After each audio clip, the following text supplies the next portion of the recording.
Assalamualaikum warahmatullahi wabarakatuh. Halo Bapak, Ibu dosen, dan teman-teman semuanya. Kami dari Program Studi Pendidikan Bahasa dan Sastra Indonesia IKIP Siliwangi. Perkenalkan, kami adalah kelompok 2 yang beranggotakan Utari Nur Pramesti, Dea Warda, Dinda Syamsiah, dan juga Tiara Nurwafa. Pada video kali ini, kami akan memperkenalkan perangkat pembelajaran bahasa Indonesia berbasis teknologi informasi dan komunikasi atau yang biasa kita sebut TIK dengan materi teks berita untuk peserta didik SMP fase D kelas 8 yang disusun berdasarkan kurikulum Merdeka. Selamat menyaksikan. Di era digital saat ini, peserta didik sangat mudah memperoleh berbagai informasi dari televisi, media daring, maupun sosial media.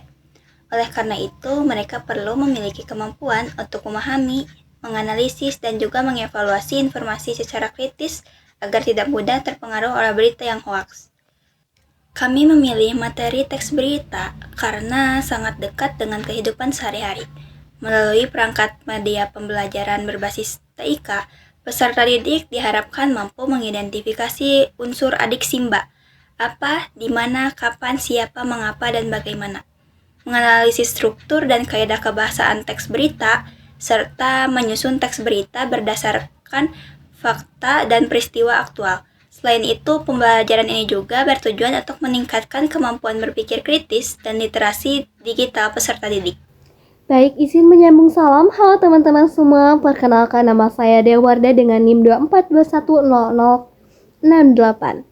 Di sini saya ingin menjelaskan modul ajar yang telah kami susun berdasarkan kurikulum Merdeka untuk teks berita SMP fase D kelas 8. Modul ini disusun berdasarkan 4 tujuan pembelajaran.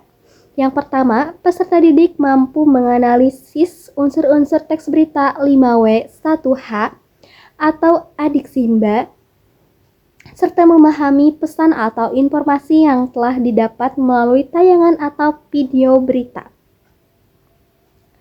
Yang kedua, peserta didik mampu menulis teks berita berdasarkan struktur teks berita, yaitu kepala berita, tubuh berita, dan ekor berita, serta menggunakan kaidah kebahasaan yang tepat.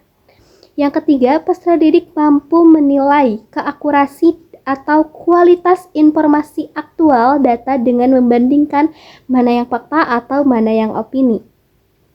Yang keempat atau yang terakhir, peserta didik mampu mempresentasikan hasil karya mereka di depan kelas dengan optimis, percaya diri, dan santun, serta memberikan tanggapan terhadap kelompok lain.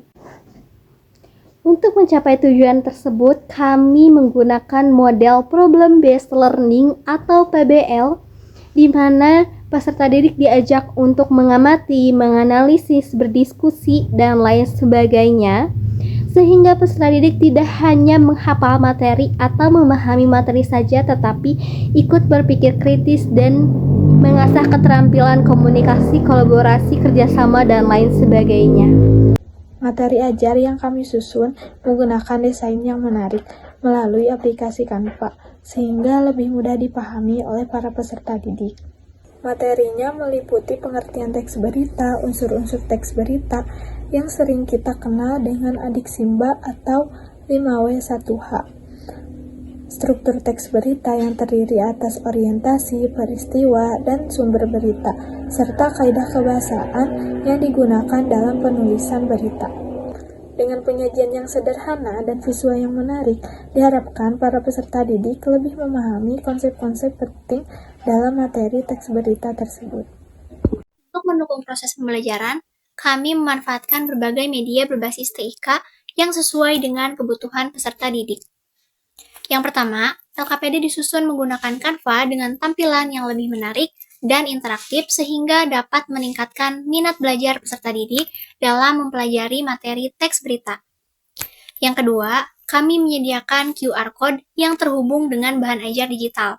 Melalui QR Code tersebut, peserta didik dapat mengakses materi pembelajaran dengan mudah kapan saja dan di mana saja. Yang ketiga, kami menggunakan Bluekit sebagai media evaluasi pembelajaran. Bluekit dipilih karena memiliki fitur permainan yang edukatif dan interaktif sehingga proses evaluasi lebih menyenangkan dan mendorong peserta didik untuk lebih aktif berpartisipasi. Sebagai pendukung kegiatan pembelajaran, kami menyusun 3 LKPD yang disesuaikan dengan tujuan pembelajaran pada setiap pertemuan. Pada LKPD 1, peserta didik mengidentifikasi unsur adik Simba dan menyimpulkan isi teks berita.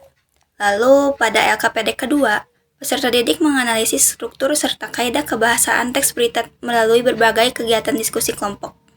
Selanjutnya, pada LKPD 3, peserta didik menyusun teks berita berdasarkan peristiwa aktual dengan memperhatikan unsur adik Simba, struktur, dan kaidah kebahasaan yang tepat. Lalu rangkaian kegiatan tersebut diharapkan kemampuan berpikir kritis, komunikasi, kolaborasi, dan kreativitas peserta didik dapat berkembang secara optimal. Baik, yang selanjutnya ada evaluasi yang berdasarkan 3 aspek. Yang pertama, sikap, pengetahuan, dan keterampilan. Aspek sikap dinilai berdasarkan kolaborasi, kerjasama, dan keaktifan peserta didik selama proses pembelajaran. Untuk aspek pengetahuan diukur melalui evaluasi berdasarkan gamifikasi aplikasi booklet yang dilengkapi dengan QR Code sehingga peserta didik cukup untuk memindai menggunakan gawai dan dapat mengakses soal secara praktis dan interaktif. Pemanfaatan teknologi ini membuat proses evaluasi jauh lebih mudah dan menarik sehingga proses pembelajaran sesuai dengan pembelajaran berbasis TIK. Lalu yang ketiga ada aspek keterampilan yang dinilai berdasarkan peserta didik dalam menyusun atau menulis teks berita yang sesuai dengan struktur dan kaidah kebahasaan yang benar dan tepat. Seluruh instrumen penilaian juga dilengkapi dengan rubrik penilaian untuk memudahkan guru dalam melakukan proses penilaian secara lebih objektif, konsisten, dan lebih terarah.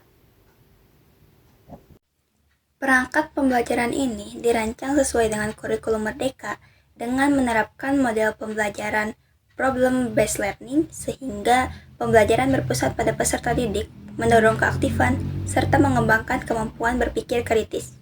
Penggunaan media berbasis TIK membuat pembelajaran menjadi lebih interaktif, menyenangkan, dan tidak membosankan atau monoton. Materi disajikan secara sistematis melalui tampilan visual yang menarik sehingga dapat lebih mudah dipahami oleh para peserta didik.